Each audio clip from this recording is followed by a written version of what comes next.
CQ, CQ, CQ, and welcome back to the 599 Signal Report.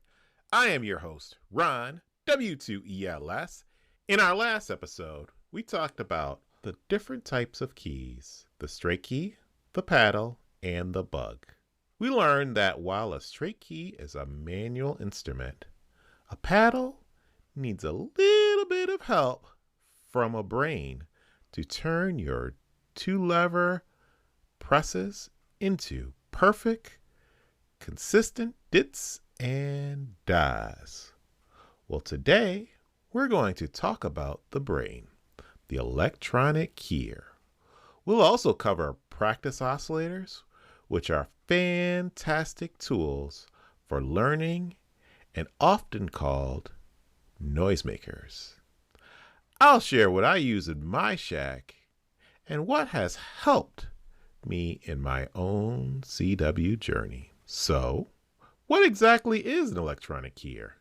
Simply put, a keyer is a small circuit that takes the input from a paddle and automatically generates the precise timing for your Morse code.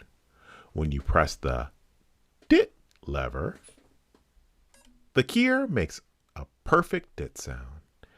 And if you hold it down, it sends a continuous stream of dits at a perfect rhythm. The same goes for the dial lever.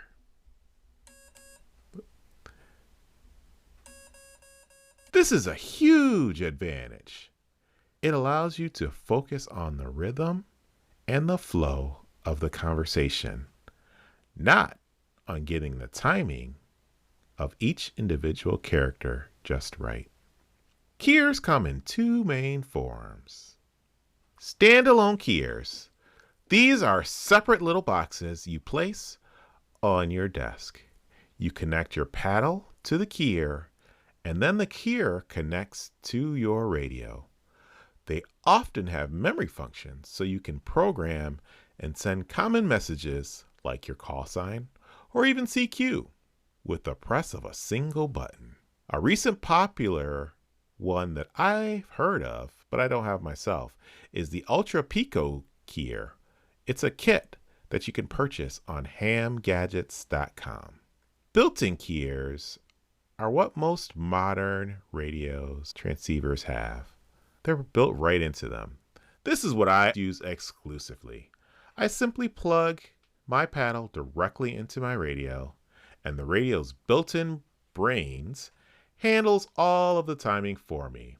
This is incredibly convenient and a huge selling point for most modern rigs. Next up, let's talk about a fantastic learning tool called the practice oscillator or the noisemaker. A practice oscillator is a simple standalone device that contains a circuit to produce an audio tone. You connect your key, whether it be a straight key or a paddle, and simply makes noise in response to your key presses. It's a keyer and a speaker all in one, but it doesn't transmit anything over the air. This is invaluable for practice. You don't need to fire up your entire radio to work on your sending. You can sit at your desk or in your shack with your key in hand and just listen to the dits and dies as you practice forming the characters.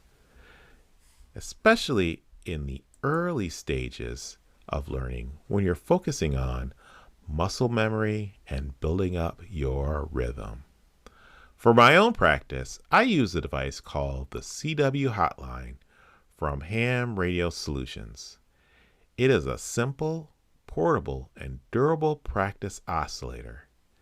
It works with both the straight key and the paddle and has a speaker built right into it. It has been absolutely essential for me, allowing me to practice my sending anywhere, anytime, without the need of firing up my whole radio setup. It's a great example of an affordable and effective tool for any beginner. It also comes in kit form if you want to be adventurous and take on the challenge of building it yourself. I broke up my old soldering iron and my CWHotline and built it out.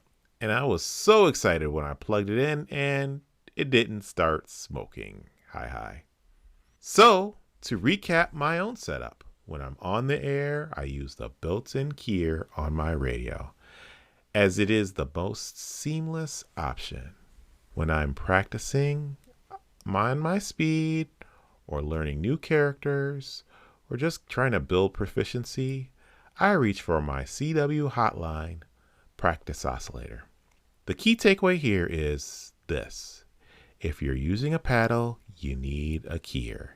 If you're learning, a practice oscillator is an absolute must-have. They are the brains that help you sound clean and consistent on the air. You can start with a simple, inexpensive keyer or oscillator to get going, just like I did, and you will be on your way to a perfect 599 signal report. Well, that's all the time we have for this episode. I hope this was helpful and helped you understand the difference between the vital pieces of equipment. Now that you know about keys and the keyers, in our next episode, we will dive headfirst into the most important part of your CW journey, and that is learning the characters the right way with a technique called instant character recognition. It's a proven method that will change the way you think about Morse code. Thanks for joining me here in the shack on the 599 Signal Report.